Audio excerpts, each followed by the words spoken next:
técnico, você tem fechado o microfone. Antes de falar, precisa apertar. Abrir.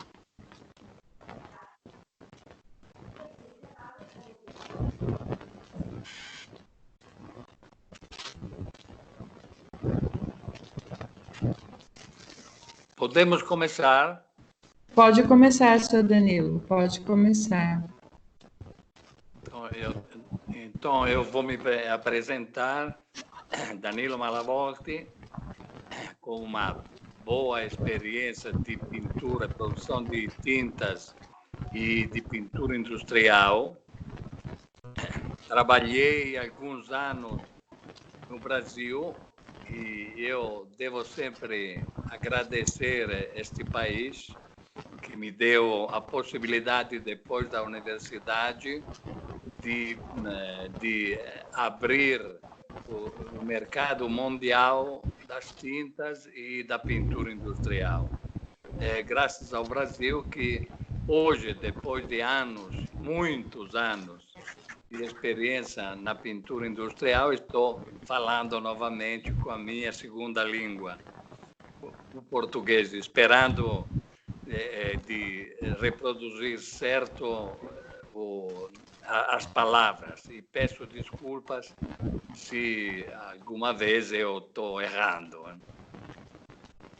O tema de hoje é economia linear com economia circular na pintura industrial.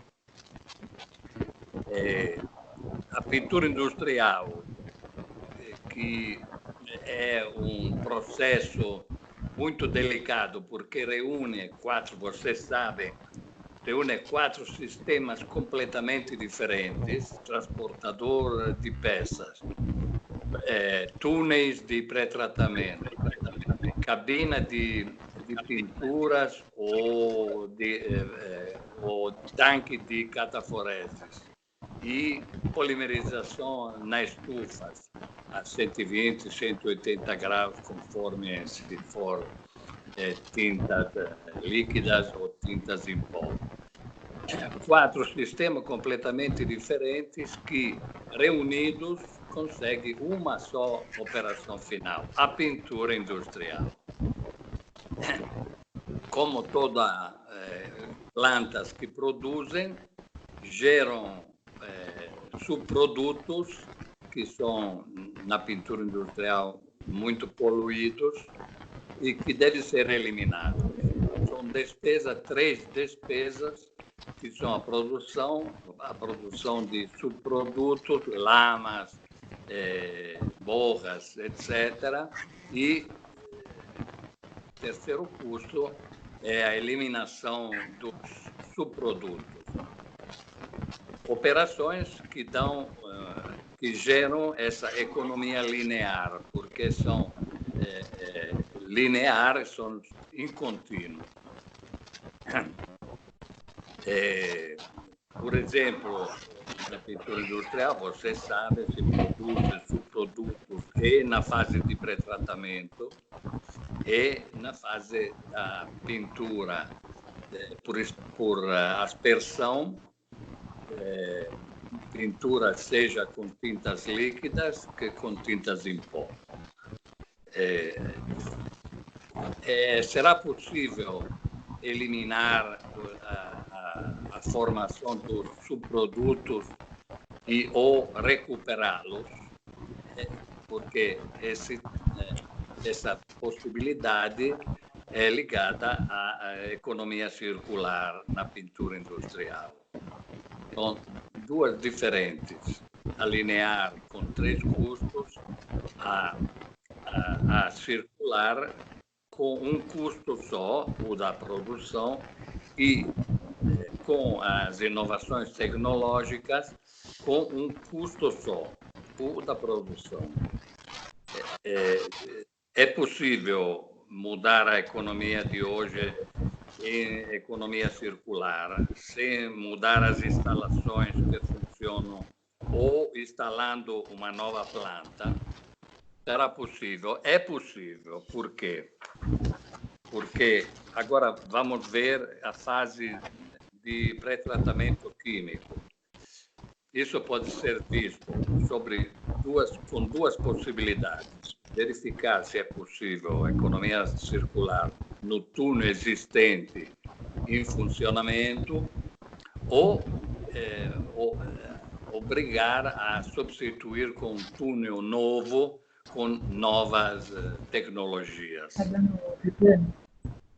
No túnel existente há possibilidade, por exemplo, no túnel existente se produz fosfatização de ferro ou de zinco, que dá, como todos vocês sabem, produção de lamas, que infelizmente não são recuperáveis. Então, hoje não é possível falar de economia circular senão mudando o processo de pré-tratamento. Por quê? Porque o desengraxe contamina e polui a solução depois da remoção dos óleos que estão na superfície das peças. A água é poluída e deve ser tratada antes da sua descarga. Mas não só com as peças de aço, também com a cromatização do alumínio ou a fosfocromatização, o problema das lamas é a mesma coisa. Então, como é necessário mudar o processo de pré-tratamento para ver se é possível recuperar, ou melhor ainda, não produzir nenhuma lama. É possível. Usando como?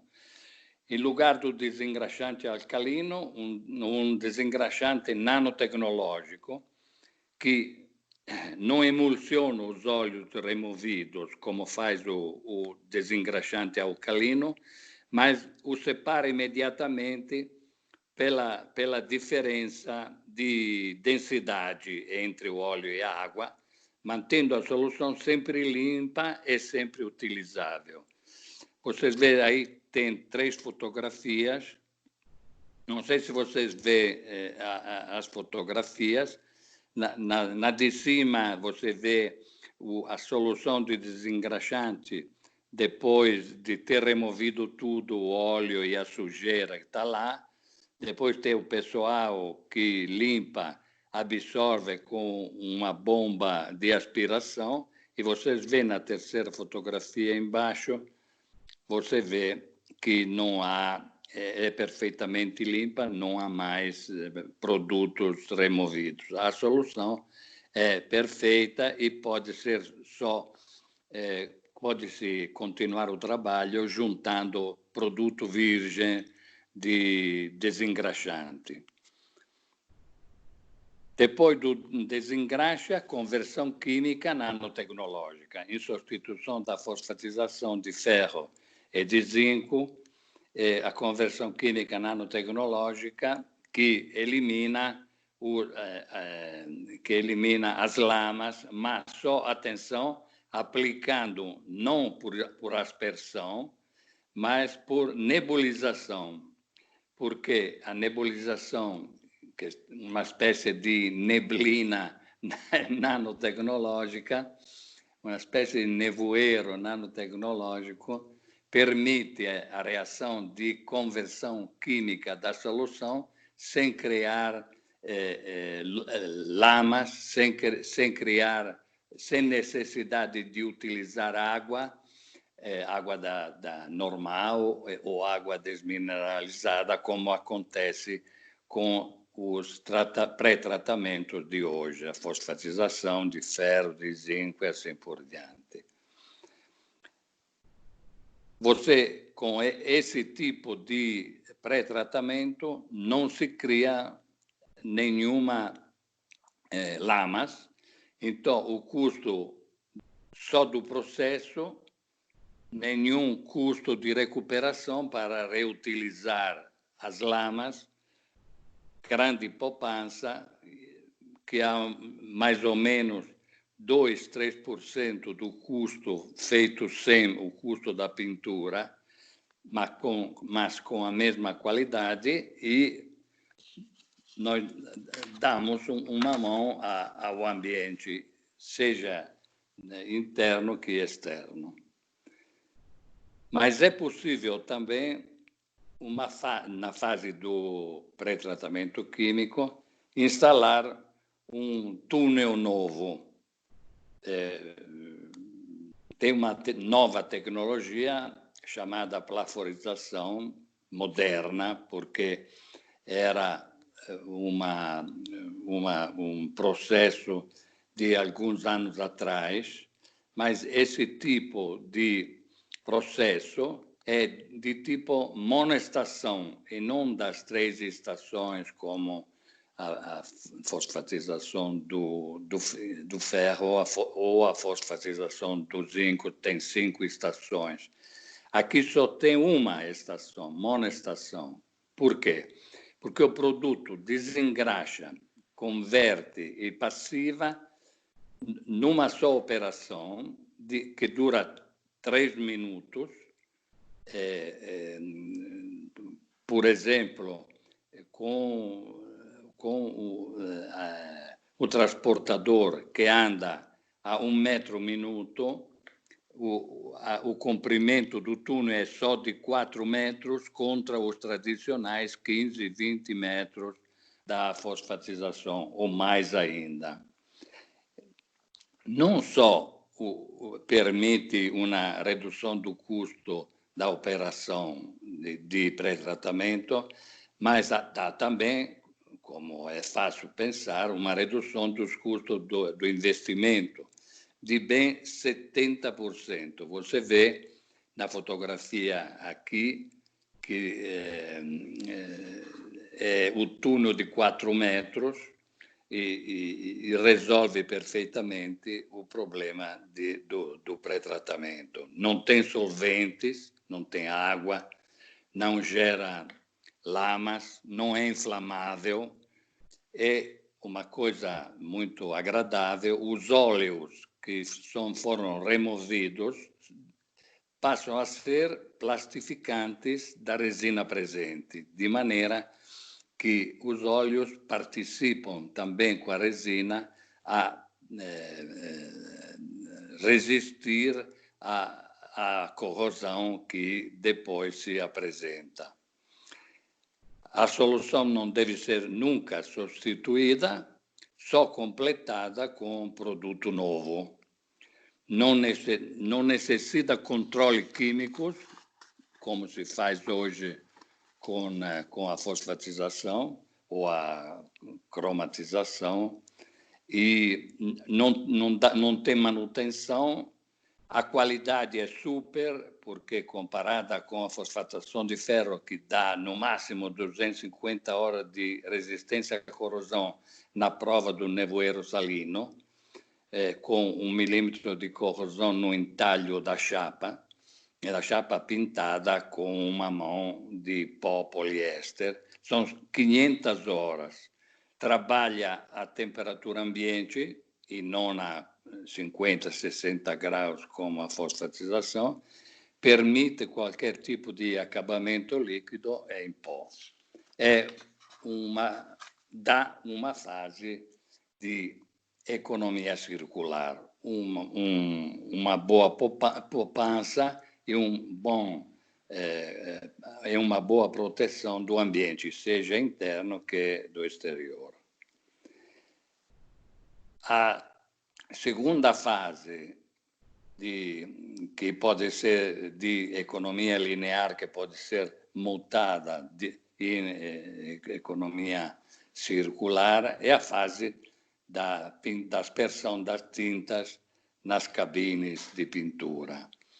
Eu aqui vou fazer também uma diferença entre tintas líquidas e tintas em pó, porque o overspray da dispersão, da aspersão com pistola é muito elevado, vocês sabem, são 40%, 50% ou mais, absorvido pelo véu da água da cabine, ou, no caso de ter cabines a seco, filtros a seco, seja com tintas com solvente, seja com tintas à base de água.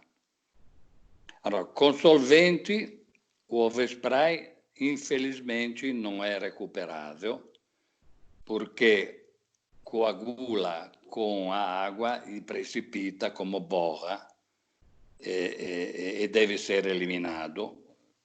Um custo a mais e se volta à economia linear. Com tintas à base de água, cujo overspray é diluído pela água do véu da cabine, porque é um diluente, pode ser recuperado com um equipamento de ultrafiltração. Podem ser recuperados também as tintas de 2 componentes, se a operação, é claro, é feita antes das 3 horas, que é o tempo máximo do pot life da tinta de 2 componentes. E a água do ultrafiltrada pode ser também recuperada com uma aparelhagem, um equipamento de osmose inversa e enviado novamente ao véu. Então, se recupera com tintas líquidas à base de água, se recupera praticamente todo o overspray, que você sabe é muito elevado, 40%, 50% no mínimo. Isso por quanto se vale pelas tintas líquidas. Pelas tintas em pó, o problema é o mesmo. Hoje, como funciona? A aplicação eletrostática da tinta em pó é mais ou menos um 40%, 50% que recobre as peças. E o restante vem depositado por gravidade no fundo da cabine e é recuperado graças ao ciclone, que recupera, dá novamente as pistolas, essa tinta em pó recuperada, que deve ser añadida por um 50% com tinta em pó virgem, para dar mais ou menos sempre a mesma qualidade à sucessiva aplicação.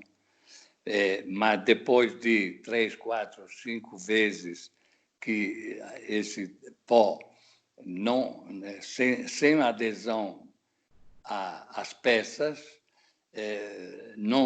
esse 40%, 50% não pode ser mais recuperado, porque é pó muito fino, que não é mais carregado eletroestaticamente. Esse total que deve ser eliminado de pó fino é mais ou menos, ocupa 10%, pouco menos, do que vem a ser utilizado durante o trabalho. Mas é possível recuperar estes finos para dar à firma uma economia circular. É possível, porque estes pós finos são utilizados como carga numa especial instalação com a qual pode-se formular novos pós, obtendo um produto de baixo custo, 50% do mercado comercial, mas com a mesma qualidade, e não tem, claro, não tem custos de eliminação. Estamos novamente numa fase de economia circular e, outra vez, de melhoria ambiental. como vocês veem, é possível hoje passar da economia linear, coisa que nós estamos hoje afrontando, e passar à economia circular.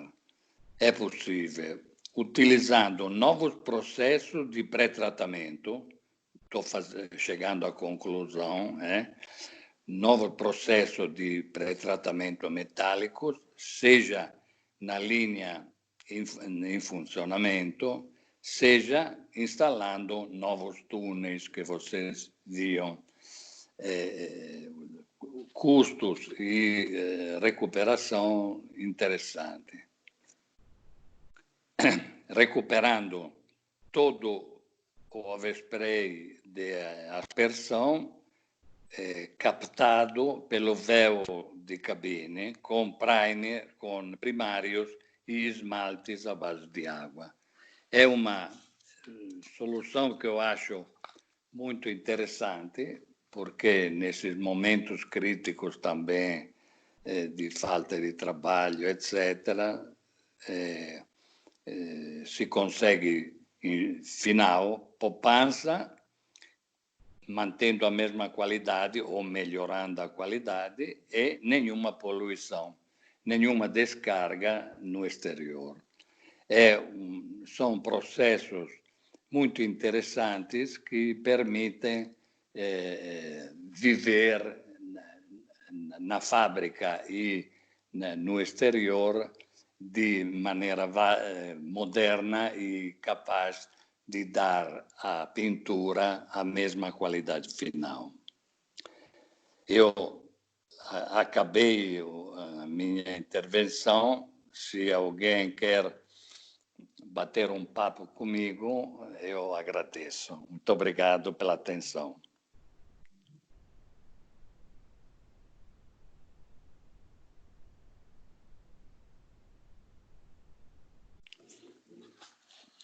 Tá aí, Romeu Rovai.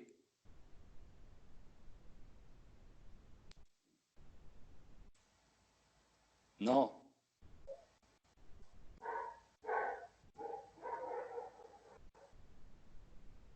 Romeu, tá... Se posso sim falar português. Se posso, eu agregaria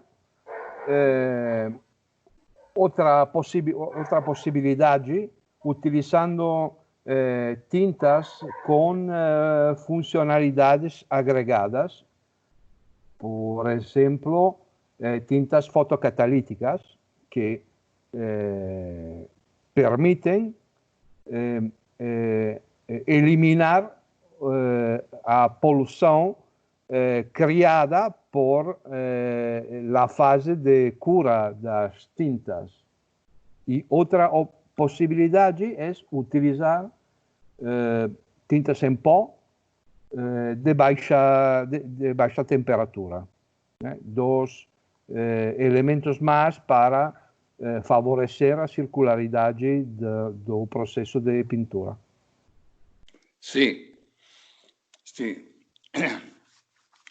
Precisava tratar também o tema do tratamento dos solventes no exterior, porque o solvente polui o ambiente externo e com o tratamento que deve ser de tipo de queimadura, não sei como se diz em português, a estufa de tratamento dos solventes que evaporam das tintas. Eu acho que seja pós-combustão ou uma coisa do tipo, é sem dúvida uma das maneiras de tratar. A outra, como você disse, que é de substituir o tratamento com ar quente, com tratamento UV, ultravioleto, para eliminar todas as fases de solventes das tintas em pó. é uma técnica que não está obtendo grande sucesso, porque provavelmente a pintura industrial continua tratando pó de baixo custo e comercialmente aceitáveis. É por isso que eu acho que o tratamento ou a polimerização com ultravioletas não consegue ter um grande sucesso comercial e industrial. Também para reduzir o overspray, se pode utilizar as bombas com baixa pressão na tinta em pó, na pintura em pó. Sim. Hoje é possível reduzir ainda o rendimento dos pós utilizando, por exemplo, o nitrogênio em lugar do ar comprimido. É uma das possibilidades, dá uma poupança de 20% a menos. Então, com o nitrogênio, se consegue aplicar a tinta em pó a mais baixa pressão, dando um produto válido, aumentando o brilho da tinta em pó. A película da tinta em pó polimerizada não supera nunca os 80 gloss no aparelho de controle. 85 gloss é o máximo. Utilizando o nitrogênio se consegue chegar até 92 e às vezes a 96 gloss, sem fazer nada, substituindo só o ar comprimido aplicado com a 2,5 bar de pressão, aplicando o pó com nitrogênio a 0,6, 0,8 bar. Se consegue também uma melhora além do brilho, também não tem mais,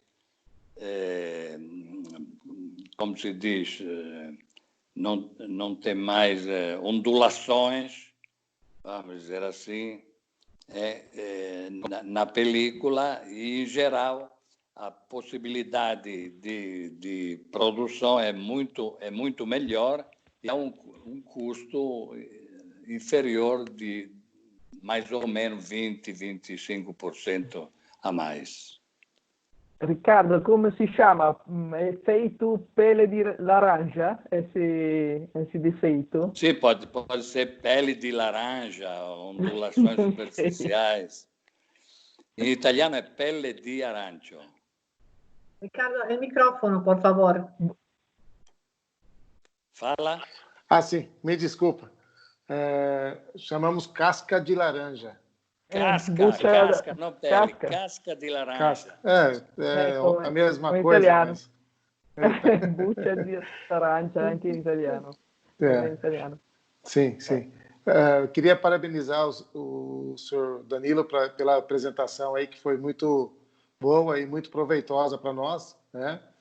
E queria, não sei se acrescentar ou contribuir também. Claro. Na pintura líquida, pode ser usando um equipamento, como a própria Patrícia disse, com uma pressão menor, uma pistola HVLP, né? Que ela acaba reduzindo o overspray, né? Ou também um equipamento airless, talvez isso acaba minimizando a quantidade de overspray. Né? E realmente a recuperação desse overspray na base solvente acaba sendo descartado mesmo, né? Não tem recuperação ele, né? O resíduo de solvente, o que a gente chama de borra de solvente, existem alguns equipamentos que fazem uma destilação dele, né? E recupera o solvente para poder ser utilizado como solvente de limpeza, talvez. E aí sobe um resíduozinho também. Danilo? Ei. Boa tarde, Romeu, tudo bem? Romeu, boa tarde. E você? Bem, consegui habilitar meu microfone. Muito bem, Romeu. Quando você fala do desempenho, comparando a tecnologia existente versus plaforização, você falou em praticamente o dobro do tempo do saldo spray. Sim. Essa situação, ela é válida para os ferrosos ou também para os não ferrosos? Sim, é uma bela pergunta. Eu experimentei nos dois casos o produto para as peças ferrosas duplicam a resistência à corrosão, como eu disse.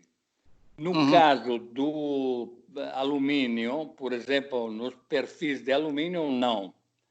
Não, porque o alumínio, a superfície do alumínio em si, já é protetora, porque é suficiente oxidar a parte que, com o pré-tratamento nanotecnológico, que a parte de resistência à corrosão melhora imediatamente. Mas de forma que a prova do nevoeiro salino com o alumínio tratado com esse produto monestação e depois acabado com tintas em pó poliéster, por exemplo, não dá os mesmos resultados de duplicação da resistência à corrosão. O alumínio já se protege em si, tanto que hoje se está tentando de utilizar uma nova tecnologia que é de fazer uns 5 micras de oxidação e depois enxugar e passar a pintar o acabamento de poliéster em pó sem tratar com o primário, que é necessário na peça de aço. Enquanto na peça de alumínio, só o pré-tratamento químico já dá uma grande resistência à corrosão pela estrutura do alumínio mesmo, que em si se autoproduz, como vocês sabem, tanto que a oxidação anódica é uma operação extraordinária para dar acabamento sobre as peças de alumínio. Sim. Romeu, é suficiente? Sim, sim. Mais uma pergunta. Com relação ao aço, esse processo de plaforização, ele vai converter também como é que se chama? Aquele óxido negro, a calamina? Não. Não. Não. É um processo muito delicado, porque numa só estação, primeiros 15, 20 segundos, desengraxa. Depois, o ácido e a resina ácida, que está na formulação, converte a superfície e, no mesmo tempo, deposita um filme no máximo de 300, 400, 500 nanômetros para dar vamos dizer assim, o acabamento no pré-tratamento. Entendi. É suficiente? Sim. Obrigado. A primeira coisa que eu acho que deve ser feita é a substituição da fosfatização de ferro, de zinco, a tricatiônica, que para mim devem ser substituídas com os produtos nanotecnológicos. Mas os produtos nanotecnológicos necessitam de um desengraxe alcalino. Então, infelizmente, a solução de desengraxe alcalina se polui com o óleo que remove e depois de uma semana, 2 de trabalho, deve ser removida. Então, aqui a poluição é total. Enquanto com os produtos nanotecnológicos de conversão, em particular aqueles produtos que se aplicam com a nebulização, que não produz nada, não produz água. Talvez a nebulização pode passar a ser água, solução líquida, mas é 5, 10% que é recuperada e utilizada de novo no tanque da solução nanotecnológica. Como se faz com a cataforese, no caso da pintura do primário nos carros. A cataforese, que dá um filme reagido eletricamente, que não é mais solúvel, mas a parte que não foi reagida, vamos dizer assim, eletricamente, é removida, ultrafiltrada e reutilizada novamente, porque é enviada ao tanque que contém o primário cataforético. Ok. Senhor Danilo? Sim. Está me escutando? Ricardo.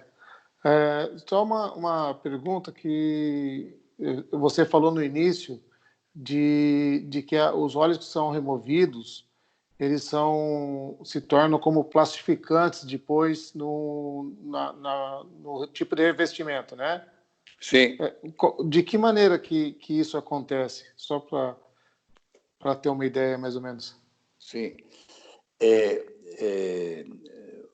O óleo que é removido, o óleo da lubrificação das chapas ou das peças, etc., é mesclado com as resinas do produto. São mesclados e não podem ser removidos. Mas é como uma mescla física, vamos dizer assim, entre o óleo e a resina. Então, o óleo que foi removido, que é muito pouco comparado com a resina, é claro, não sai da formulação e quando a peça sai cheia de produto, o óleo permanece no filme, então plastifica a resina, que é muito rígida em si. Enquanto a experimentação se vê nos primeiros 10, 15 minutos, o filme não é muito elástico. O filme de 300, 400, 500 micras não é muito elástico, mas a elasticidade aumenta enquanto o óleo vem removido. É uma mescla física. Entendi. Da resina com o óleo removido. Mas é muito interessante porque a quantidade da resina foi formulada de maneira de absorver sempre praticamente a mesma quantidade de óleo. Em laboratório é fácil verificar porque como chama-se, que não me vem o nome, mas que pode recuperar com a velocidade circular, não me vem o nome em português, pode-se verificar que o óleo está dentro da resina mesmo. Entendi. Centrifugação, me parece que seja em português. Sim, centrifugação para separar as fases. No laboratório se verifica esta possibilidade que o óleo que tem uma densidade bem inferior ao da resina é eliminado da formulação e você controla a quantidade que permanece dentro da formulação do óleo removido. É uma reação física, vamos dizer assim. Tá. Só para eu entender, então isso daí serve tanto para tinta a pó como a tinta líquida.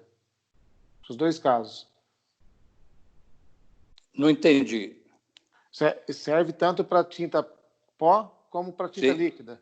Sim, a mesma coisa, porque o filme aceita seja tintas líquidas que tintas em pó.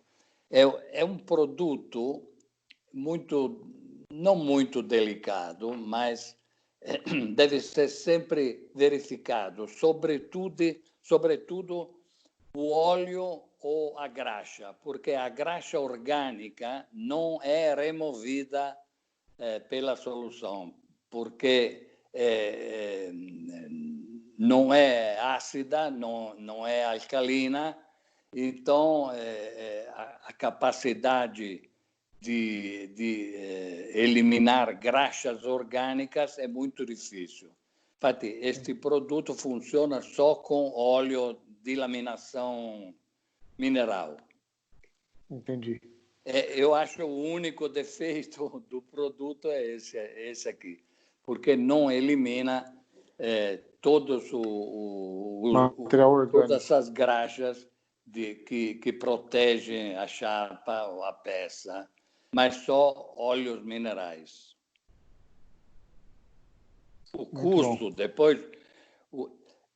Eu sou favorável às nanotecnologias aquosas, vamos dizer assim, aplicadas por nebulização, porque não é necessário mudar o túnel existente. Então, economicamente, também dá uma ajuda para não investir em túneis novos, porque a plaforização não funciona nos túneis existentes, enquanto dá esta possibilidade de tratar de maneira nova, vamos dizer assim, o produto. Então, precisa mudar o túnel e reduzindo sempre. É uma bela poupança, 70% menor de investimento. Mas no túnel existente são produtos os nanotecnológicos por nebulização que funcionam muito bem, não dão lamas e funcionam e dão uma boa proteção anticorrosiva. Eu acho que Romeo tem experiência deste tipo com as nanotecnologias. Como é a situação no mercado brasileiro de nanotecnologias, Romeo?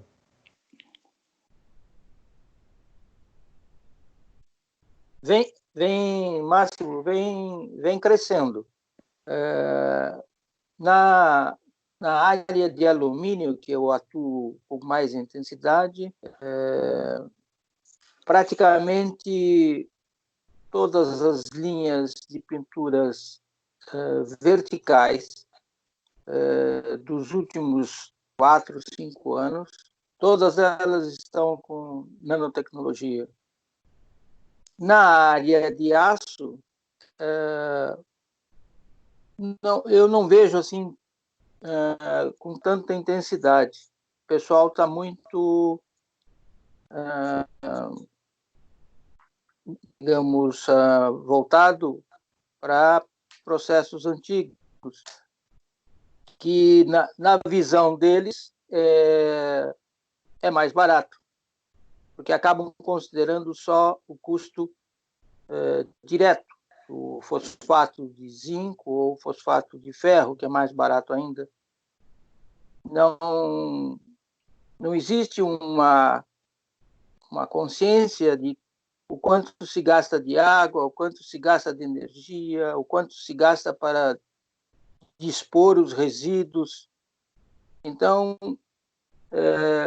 vem caminhando bem devagar. Mas isso porque também a legislação ainda não é muito restritiva nesse sentido, da parte ecológica. Romeu? Não. Existe, as normas são rígidas, mas as instalações são antigas e nos últimos anos não tem acontecido investimento nenhum. Mesmo que... Então, eu vou falar na minha experiência própria, que é sempre enfocar uma redução do consumo de água. Mesmo que a gente apresente soluções que podem ser viáveis economicamente, não existe... não querem mudar.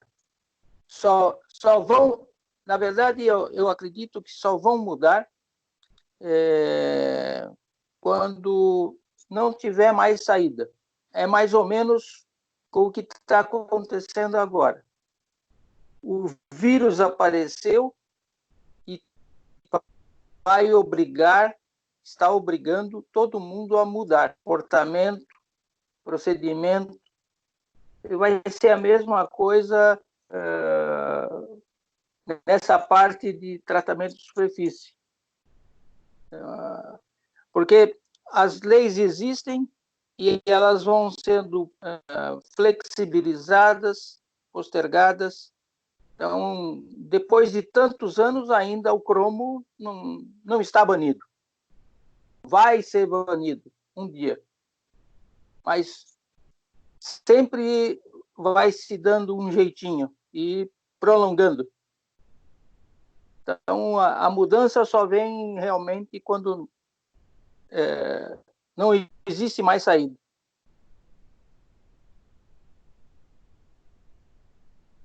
Sim, você tem certeza. Você está com razão. É assim. Se tem a lei e tem controle, se muda. Se não tem controle, não se muda. Pode ser lei ou outra coisa, mas difícil mudar. Sim.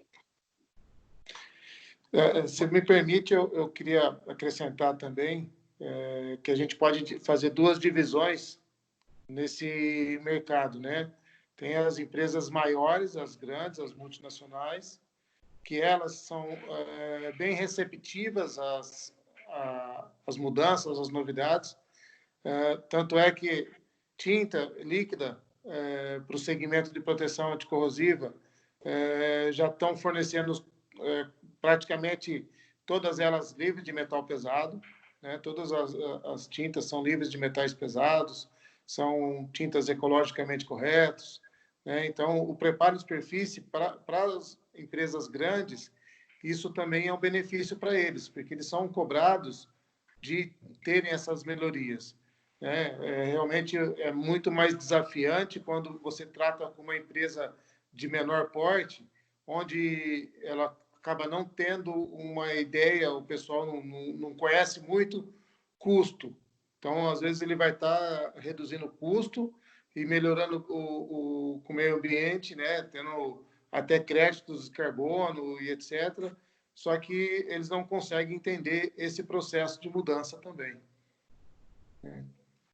Então, tem algumas que acabam tendo boa aceitação para a mudança, se tiver, claro.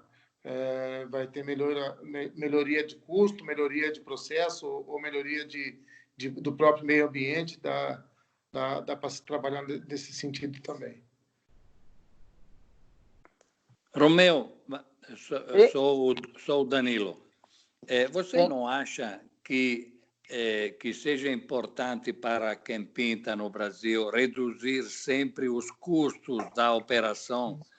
Um exemplo, na Europa, um metro quadrado de pré-tratamento de fosfatização é de 0,35 € por metro quadrado. Com os produtos nanotecnológicos, chega a 0,17, quase 50% a menos. Você não acha que seja uma motivação para mudar a tecnologia velha e sem criar problemas ecológicos, problemas ambientais? Não, sem dúvida. Mas... Sem dúvida. Só que esse é um outro... Essa unidade monetária por metro quadrado também é um desafio aqui no Brasil. Sim. Porque aqui são muito poucos que tratam em reais por metro quadrado. A grande maioria, pensa em reais por quilo. Entendi. Então, é difícil a pessoa fazer essa conta e entender. Ele enxerga, assim, muito levemente o que seja essa redução de custo, e para ele, inicialmente, o discurso é não quanto vai custar o produto final, mas o quanto ele vai desembolsar para comprar esse insumo. Então, ele acha que redução de custo é pagar menos. Ele não reconhece, na minha visão, ele não reconhece o valor da tecnologia, do conhecimento. Entendi. São muito poucos. São muito poucos, né? Passando a falar das tintas à base de água. Como é o mercado no Brasil entre, mais ou menos em porcentagem, entre o uso de tintas líquidas à base de solventes e tintas à base de água? Tem um bom mercado no Brasil? Bom, na área automobilística, são poucas linhas com tinta base água. Eu só conheço uma, da Renault, em Curitiba, e que não é completa, digamos. É só uma etapa do base coat base água. Na área de vidro, aí sim,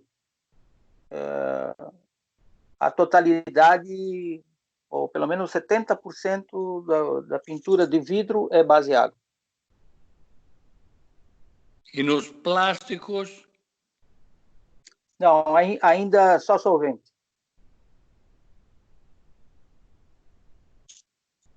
Por exemplo, nos para-choques, etc., só solventes? Só solvente. O que tem melhorado são tintas de alto... com bastante sólido, não? Sim. Tem melhorado um pouquinho a questão da temperatura de cura, mas nada assim muito excepcional. Entendi.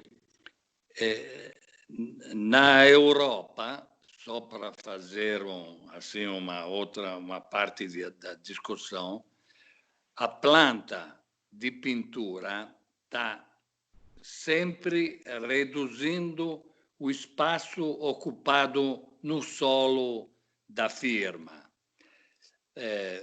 Um exemplo, para a pintura de perfis de alumínio em vertical, perfis de alumínio de 7 metros, hoje a planta tradicional ocupa no solo 1.200 metros quadrados. Uhum. Tem uma firma que conseguiu reduzir esses metros quadrados com um pouco de produção menor, não com a mesma produção, chegou a produzir uma planta de 144 metros quadrados, 12 por 12, e dá, em lugar de 450 perfis por hora, 350, 380, um pouco menos de produção, mas conseguiu fazer a mesma coisa. Os pintores italianos que me seguem, por exemplo, o meu vice-presidente está estudando a mesma coisa na planta de pintura a pó de peças de aço. Hoje chegou a fazer um layout de 64 metros quadrados, 8 por 8, utilizando a plaforização de 4 metros, em lugar de 15, 20, e 4 metros de estufa para secagem do pré-tratamento. A pintura na cabina com robô, com 2 robôs, e a perder o overspray, que aplicado com nitrogênio é mais ou menos 5% do total, e a polimerização, como não tem no mercado tintas a pó que polimerizam com ultravioletas, ele só quer instalar estufas com infravermelhos, com IV, com 8 metros de comprimento, 8 metros de comprimento para polimerizar os novos pós de 130 graus de temperatura de polimerização na estufa IR, infravermelho. É uma ideia que poderia ser aceita no Brasil. Você acha que há uma possibilidade? Também o custo, um custo é a metade do custo da planta tradicional. Sim, com certeza.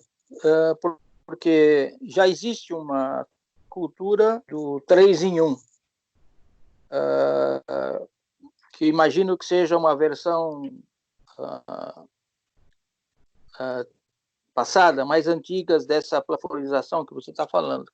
Sim, sim. Então, é a nova formulação, sem solvente, sem água, sem nada. Só com são fluidos que dissolvem os óleos e o seguram na formulação. Com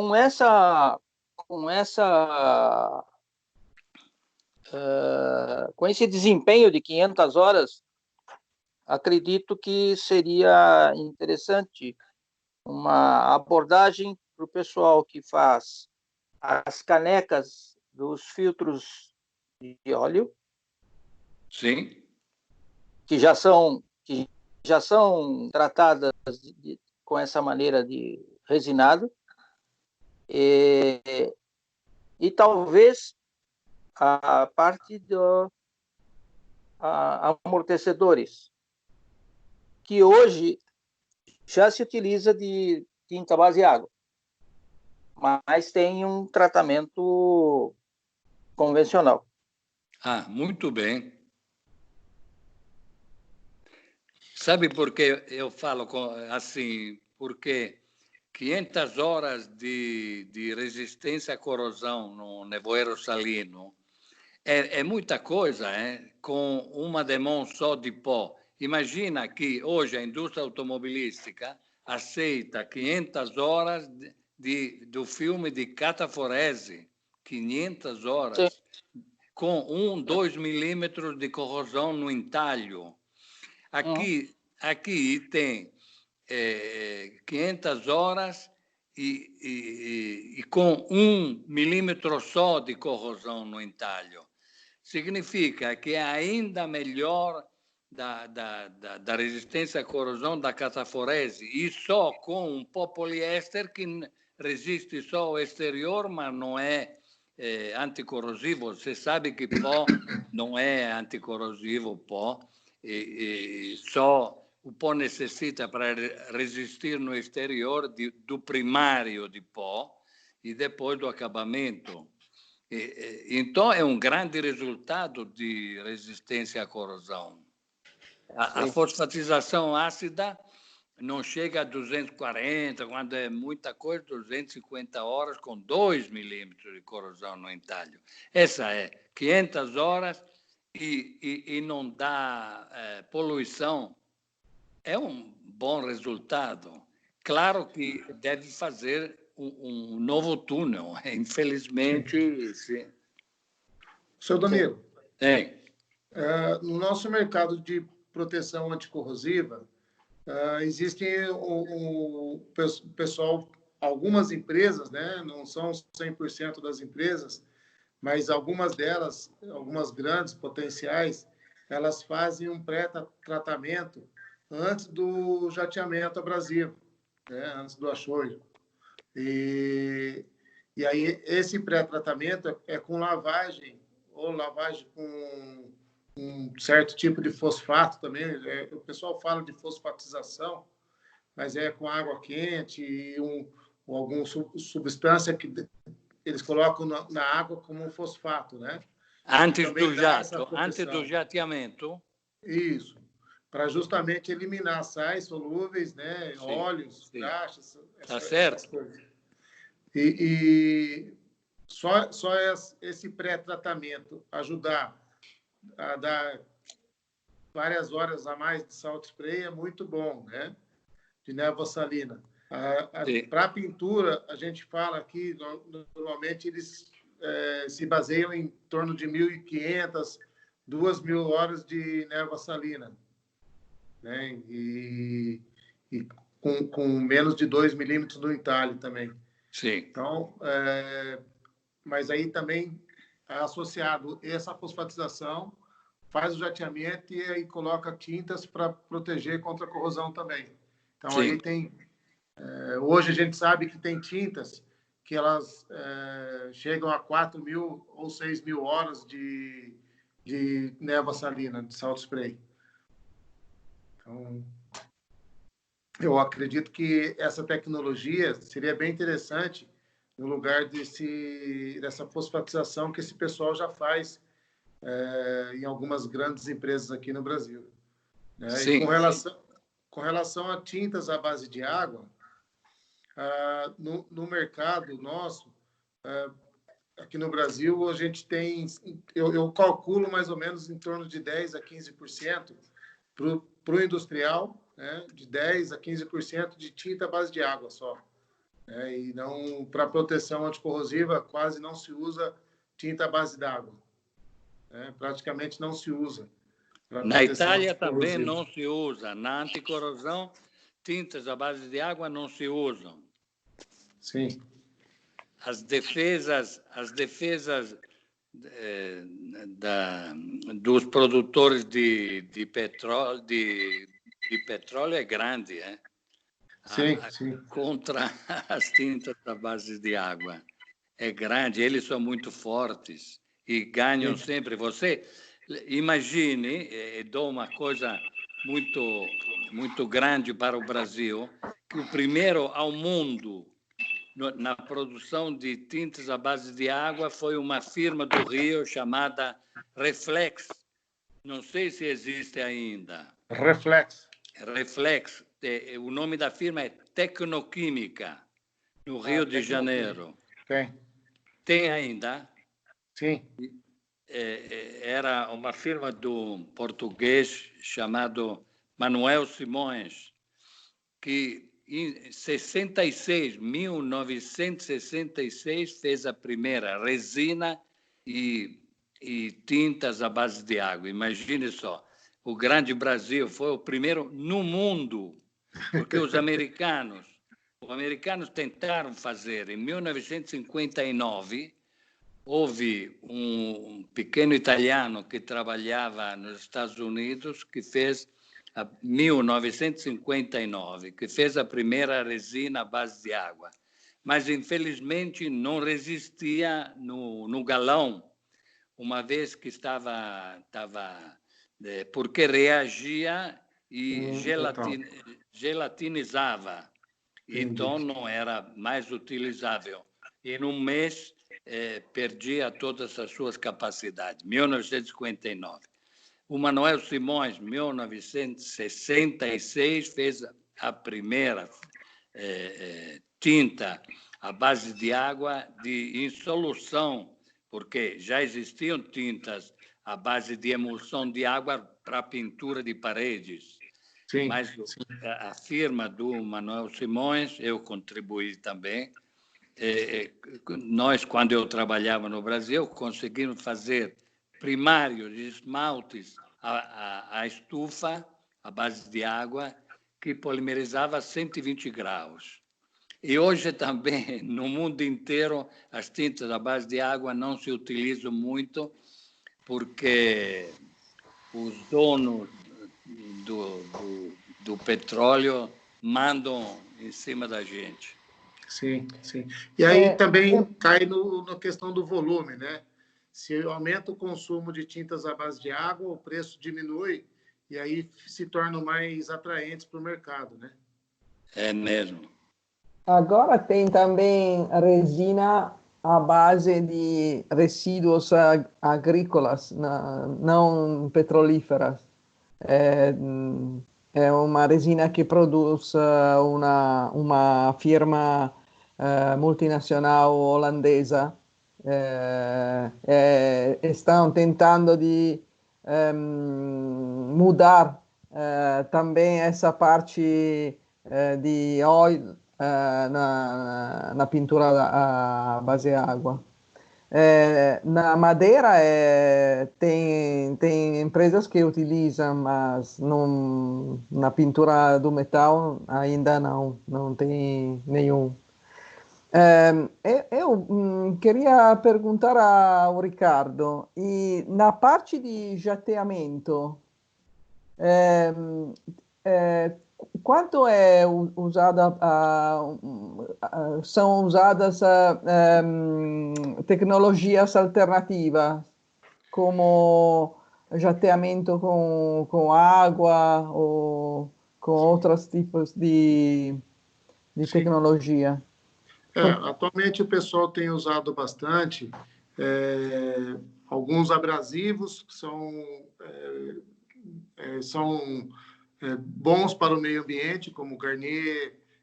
Existe uma tecnologia que é a Sponjet, é uma esponjinha com abrasivo dentro, que ele bate na superfície, ele não gera pó, né? E o custo dele é um pouco mais alto. Mas também tem os hidrojateamentos, né? Então, são bombas de 30 a 50 mil PSI que fazem o hidrojateamento. Hoje, eles colocam alguns abrasivos dentro dessa máquina, que também cria perfil de rugosidade. Se for só água, ela não cria perfil de rugosidade, né? Então, eles colocam alguns abrasivos para poder criar o perfil de rugosidade. Então, tem 2 fabricantes no Brasil que já tem um equipamento desse, aqui no Brasil também. Uhum. E são sempre as grandes empresas como Graco, essas empresas, ou não, que fazem esse tipo de equipamento? Eles têm também, os grandes têm. A Graco, ela comprou uma empresa do México que chama, eu não lembro como que chama agora, mas ela usa gelo seco, né? Tem uma outra empresa no Brasil chama Nitrotec, ela também desenvolve bombas com jateamento de gelo seco. Tem duas empresas aqui no Brasil, uma chama Eco Restauradora e outra WS Equipamentos. Eles desenvolveram um equipamento parecido que usa o abrasivo junto com água para poder jatear as superfícies. Quer dizer, já lava e já jateia, né? Já cria perfil de rugosidade. Sim. Sim, porque essa também é uma alternativa interessante de jateamento com cerdas, o Michael disse. O Michael? Tem o jateamento com cerdas. Pode abrir, Michael, abre aí e fala. Mas eu acredito que ele está falando de escova rotativa. É uma escova rotativa que você não, aí não é jateamento, é um outro preparo de superfície que ela também cria perfil de rugosidade. É uma escova rotativa que tem cerdas que ela, conforme gira, ela vai batendo em cima do aço e vai criando perfil de rugosidade. Tem uma técnica correta de você fazer, porque senão você só dá brilho na peça e não cria perfil de rugosidade. Mas também acaba tendo um custo um pouco mais alto, porque as cerdas não duram muito. Então, você usa muito mais cerdas, né? Serve para regiões menores, né? Mas também é ecológica também. Não tem poeira, não tem nada para o meio ambiente. Sim, também na Itália tem uma empresa que produz uma pistola de água a jateamento, não sei como se chama, que tem uma tecnologia diferenciada, porque é com alta pressão e baixo consumo de água. Então, é mais meio ambientalmente positiva, porque o consumo de água é muito inferior às bombas normais desse tipo de tecnologia. É uma outra possibilidade de fazer uma espécie de economia circular também, não consumindo água no jateamento. Consumir o menos possível, né? Excelente. Muito bem. Eu dou os números também com essa tecnologia. O gasto é muito baixo, são 2 litros por minuto, que quando batem na superfície passam a ser imediatamente vapor de água e não molham nem o chão não está molhado. A pressão é muito elevada, são 1.800 bar no exterior, na fábrica 2.500 bar. Com só 2 litros em lugar dos 40 tradicionais. De forma que, você sabe, com 40 litros minutos, você molha toda a cidade. O chão é completamente molhado. Com 2 litros minutos, não há nenhum molho, porque quando bate com a grande pressão, evapora instantaneamente e fica vapor de água. É quase um vapor de água, né? É vapor de água, sim. É uma tecnologia muito interessante. Mas já que estamos assim falando, eu sou muito curioso. Então, peço a você, qual é a sua ideia do desenvolvimento da pintura industrial nos próximos 10 anos? Depois eu falo o meu parecer. Tá. A minha ideia da pintura industrial nos próximos 10 anos? Sim. A ideia é usar tintas muito mais ecologicamente corretas.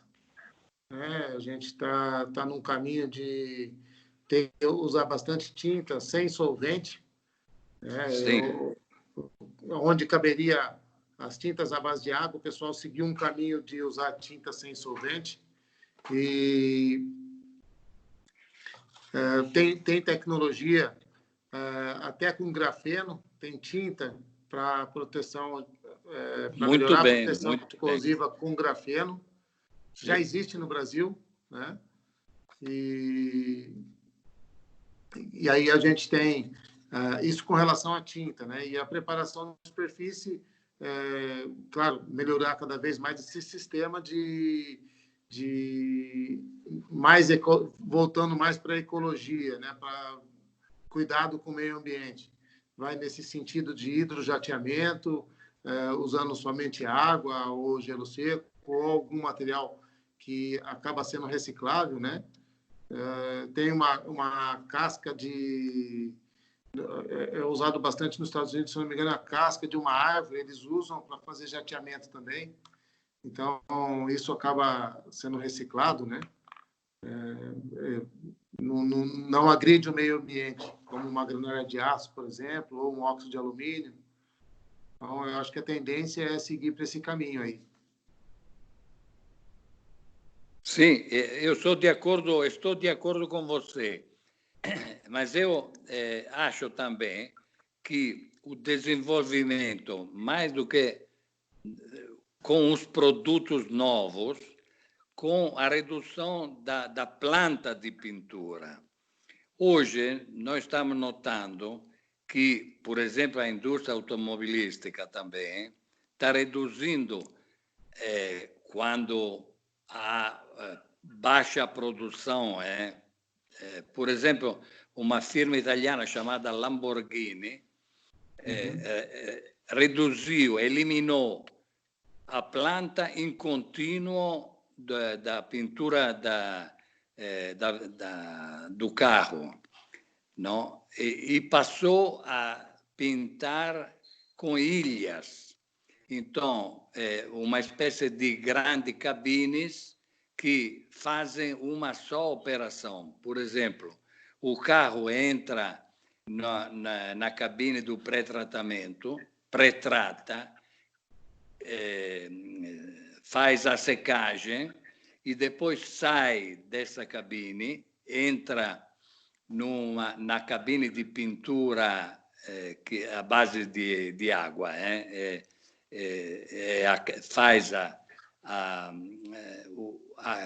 faz a cataforesis e depois passa numa outra cabine onde tem o acabamento de esmalte brilhantes, coloridos, etc. E nessa cabine também polimeriza a tinta de acabamento. Então, o trabalho tem pouca produção. A Lamborghini produz, não sei se 6.000, 10.000 carros por ano. Mas a tendência é reduzir ao máximo a ocupação do solo da planta, reduzindo como foi feito com a pintura de perfis de alumínio, que passou de 1.000 e 1.200 metros quadrados a 144 metros, embora descendo 3 metros no solo, porque no galpão não dava a possibilidade de ficar em pé os perfis de 7 metros. Mas agora essa firma vende no mundo todo porque custa muito pouco e reduz espaço, dá uma boa produção, se não na máxima produção, mas se vende no mundo inteiro. Daqui a pouco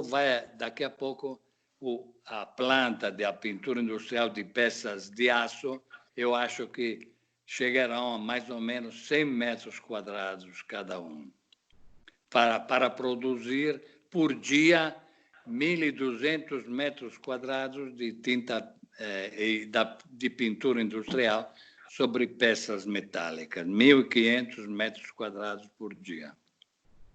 E a área de 100 metros quadrados. Essa é a minha ideia, nos próximos 10 anos. E eu acredito que muita linha vai ser mais automatizada, né? O que eles conseguirem, a gente conseguir automatizar, né? Deixar mais próximo, porque quando você automatiza, você acaba minimizando até falhas, erros, né? Então, algumas etapas do processo você consegue automatizar, robotizar, alguma coisa assim, e você ganha produtividade também. Sim. Sim, e aumenta a flexibilidade, porque o futuro será cada peça tem uma cor, um acabamento diferenciado. Então precisa fazer tudo que serve para flexibilizar a pintura sem ser uma pintura artesanal de pintor à mão. Então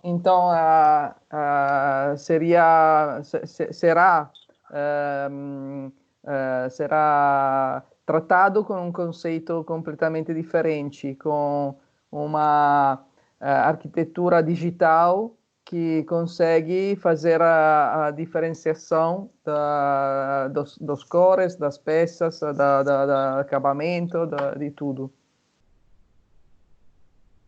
Uma coisa interessante é o que disse a Patrícia sobre as resinas biológicas. Eu acho que, como o problema do trânsito fica sempre mais difícil, então a indústria petrolífera passará a tratar melhor esse segmento civil, o trânsito. As resinas passarão a ser biológicas e não mais derivadas do petróleo. É uma coisa interessante, porque são a água, não é verdade, Patrícia? Água. São a água, custam menos porque é recuperação da parte vegetal que é eliminada, e então deveria ser o futuro das tintas líquidas. Sim, porque não tem diferença com a emissão de solventes em respeito à pintura normal, à base água, mas a diferença é a emissão de CO2, de anidride carbônico. E, então, é uma melhoria em respeito à poluição do trânsito de tudo que é poluição de CO2, de anidride carbônico. Patrícia. Sim. Não sinto. Não estou escutando. Não? Não sei por quê. Você tem o microfone aberto? Não? Está fechado. Ok. Não consigo ouvir.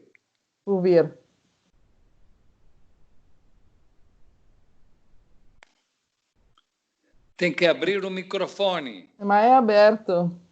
Mas não. Aqui dá fechado. Não.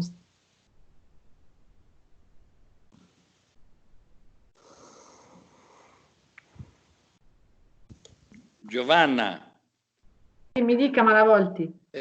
Vedi se riesci a aprire il microfono. No, è un problema. È uscita, adesso rientra.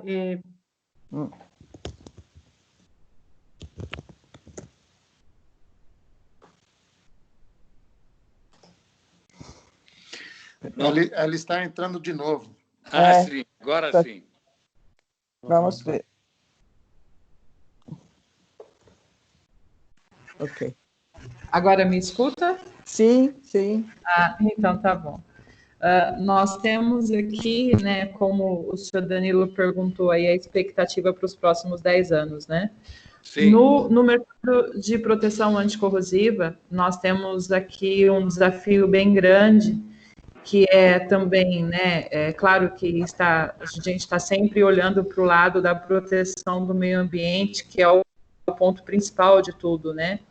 Mas Sim. as mudanças, elas acabam demorando um pouco para acontecer, porque é exigido uma expectativa de durabilidade dos equipamentos muito alta. E aí não se foi apresentado ainda tecnologias de tintas, por exemplo, à base da água, né, que atendam essas expectativas para esse mercado. Então, isso acaba sendo um ponto bastante desafiante para a gente que é da área, né, que a gente está sempre aí buscando novas tecnologias para apresentar para o mercado, você conseguir fazer essa mudança de conceito. Porque, por exemplo, no mercado de petróleo, plataformas, é exigido pinturas de equipamentos com expectativa de durabilidade acima de 25 anos. Então, a gente acaba não conseguindo encontrar tecnologias que agrupe a parte de proteção do meio ambiente e que atenda também essa expectativa que eles querem.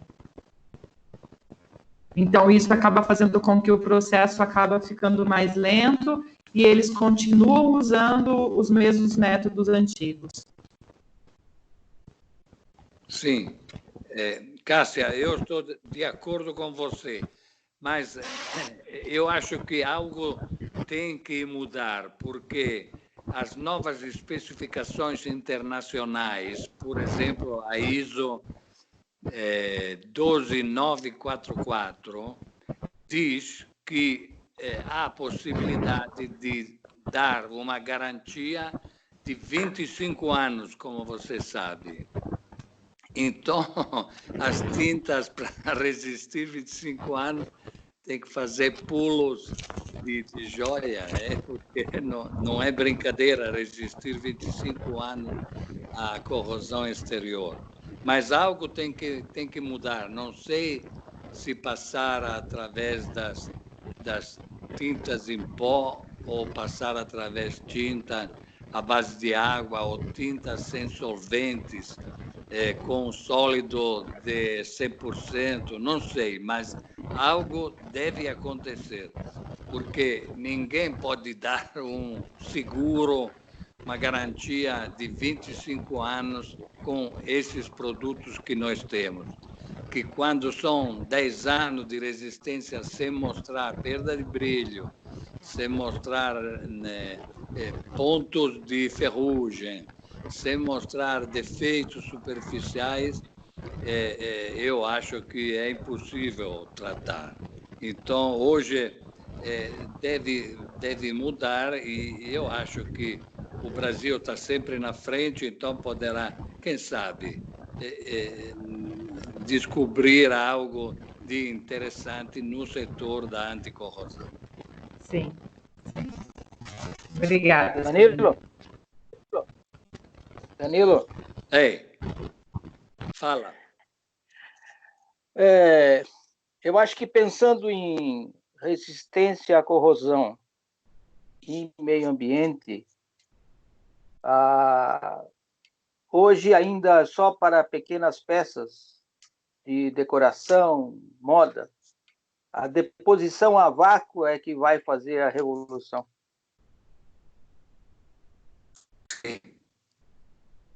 Sim, eu acho que sim, será assim,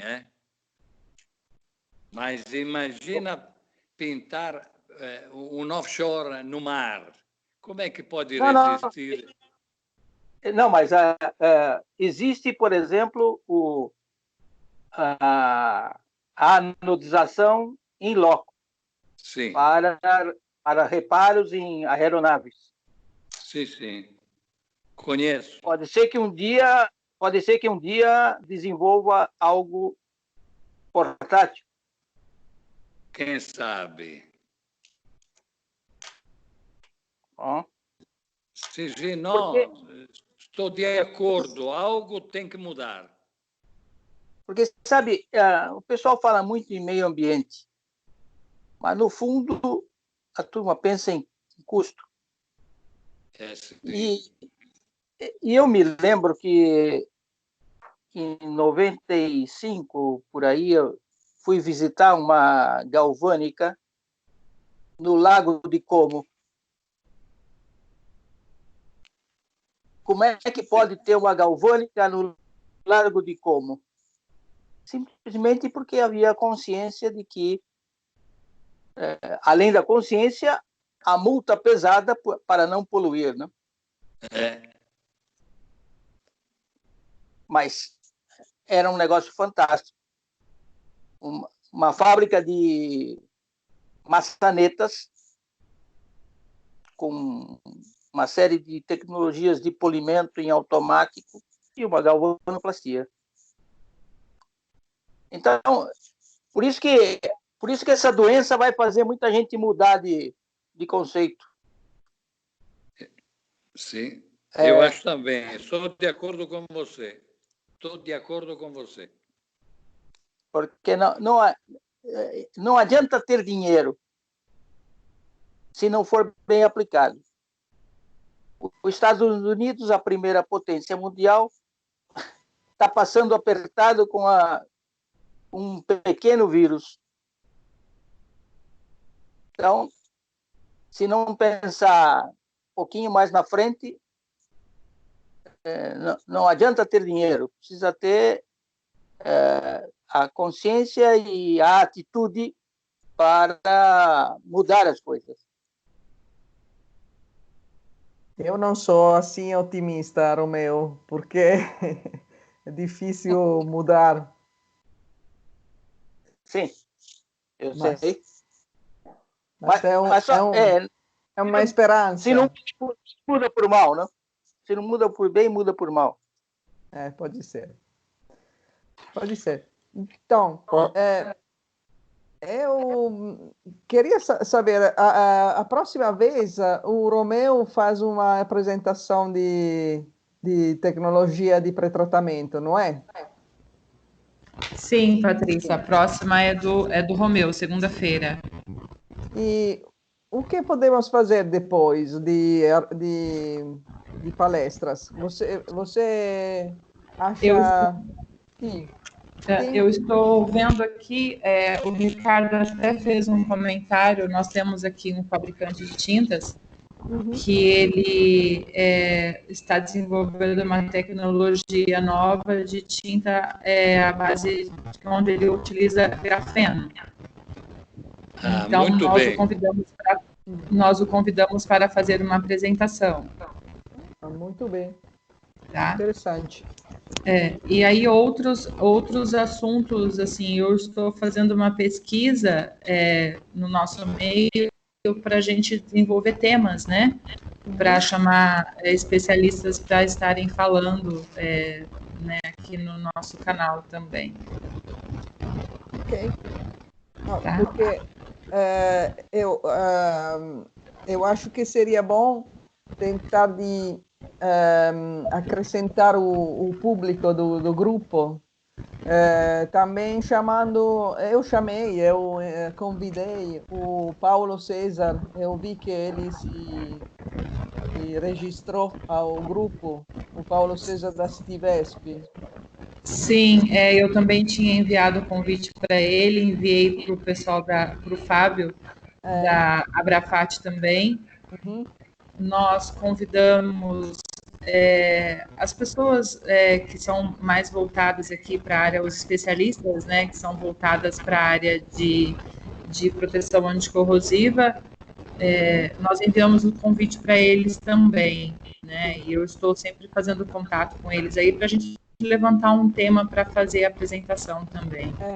Mas nós estamos num momento bem desafiante aqui, Patrícia, porque está tudo muito voltado para o que fazer com toda essa situação, né? Então, por isso está atrapalhando aí a gente fechar as apresentações. Imagina, mas a gente vai em frente, vamos ver o que vai acontecer. Sim, Tá bom? sim, tá bom. Muito bem. Então, até segunda-feira próxima. Até segunda. Com Romeu. Romeu, você precisa de alguma coisa para fazer a apresentação? Romeu não? Romeu? O microfone, por favor. Romeu fechou o microfone. Ok. Fechou. Há uns anos atrás, eu tive uma participação num curso da faculdade de Oswaldo Cruz, e a gente montou 24 horas de aula de tratamento de superfície e pintura. Então, eu passei esse material para a Cássia. A minha ideia é apresentar só a parte do pré-tratamento. Então, ali tem material, digamos, farto, para me ajudar a fazer a encaixar no tempo que a gente precisa.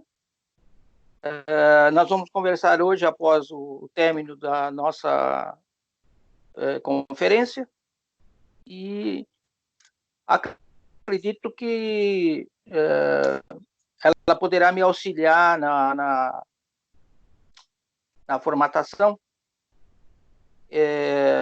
Eu não tenho experiência na apresentação assim via remota.